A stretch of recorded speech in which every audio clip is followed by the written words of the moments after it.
Hello, ladies and gents. Teacher Felipe aqui. E o assunto de hoje é It. Primeiro, pessoal, um livro. Um livro, ele tem pensamentos criativos e abstratos, consegue fazer teorias, possui o tronco reto, consegue manipular ferramentas, faz comunicação complexa, tem consciência sobre a sua própria morte, sobre sua própria existência e faz movimento de pinça com o polegar e o indicador? Não. Ou seja, o livro não é humano. Então, para coisas não humanas, nós usamos it. Se o livro conseguisse fazer movimentos, pensamentos criativos e abstratos, fazer teorias, ter o tronco elétrico, manipular ferramentas, fazer comunicação complexa, ter consciência sobre sua própria existência, sobre sua própria morte, fazer movimento de pinça com o indicador e o polegar, ele seria um humano e eu não precisaria usar it, eu usaria he or she. Então, it ele é usado para tudo que não é humano. E aqui nós temos um book, temos um car, um carro, e temos uma coisa que parece com um dog. Bem, E como vocês sabem, nem o book, nem o car, nem o dog conseguem ter pensamentos criativos e abstratos, conseguem fazer teorias, possuem um tronco ereto, manipula ferramentas, faz comunicação complexa, tem consciência sobre sua própria morte e existência e faz movimento de pinça com o polegar e o indicador.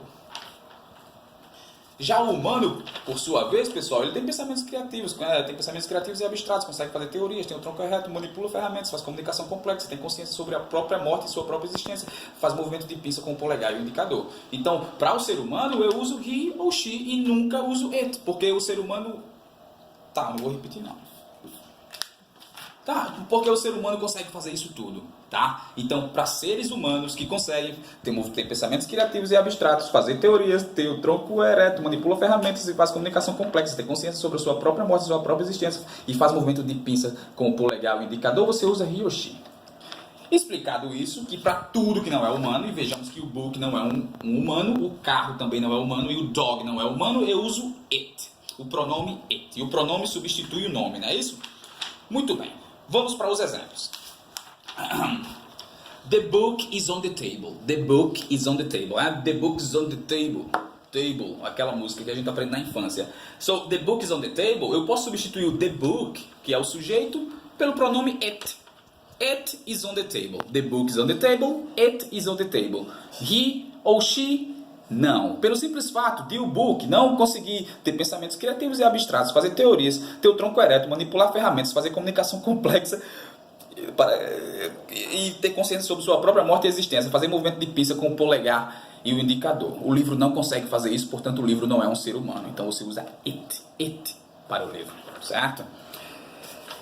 Mas aqui nós temos um humano, né? Então eu escrevi o evento. The man is on the table. O homem está sobre a mesa. The man is on the table. Eu posso substituir por he ou she, nunca por it. A explicação prévia que eu já dei, né? Não é pessoa. Não é pessoa, eu uso it. Então daqui, he ou she. He porque ele aparentemente é um menino, falando de sexo, né? De natureza. E eu posso usar she porque eu não sei como ele se declara. Ele pode ter questões de gênero e dizer que meu gênero é she, então a gente vai respeitar. Então eu posso usar he ou she porque é um ser humano. It somente para coisas que não são humanas. Muita gente fala que é para objetos, mas não é só para objetos. Tudo que não é humano, que não é um ser humano, tudo que não consegue ter pensamentos criativos e abstratos, fazer teorias, ter o tronco ereto, manipular ferramentas, fazer comunicação complexa, ter a consciência sobre sua própria morte e sobre sua existência e fazer movimento de pinça com o polegar e o indicador, não é humano. Portanto, eu uso it quando eu for me referir a ele. Eu uso it. Né? The car is white. It is white. Zoom, please. The car is white. It is white. It's white. The car is white. It's white. Very good. The dog. O cachorro é um humano, pessoal? O cachorro consegue fazer pensamentos criativos e abstratos? Não vou fazer não.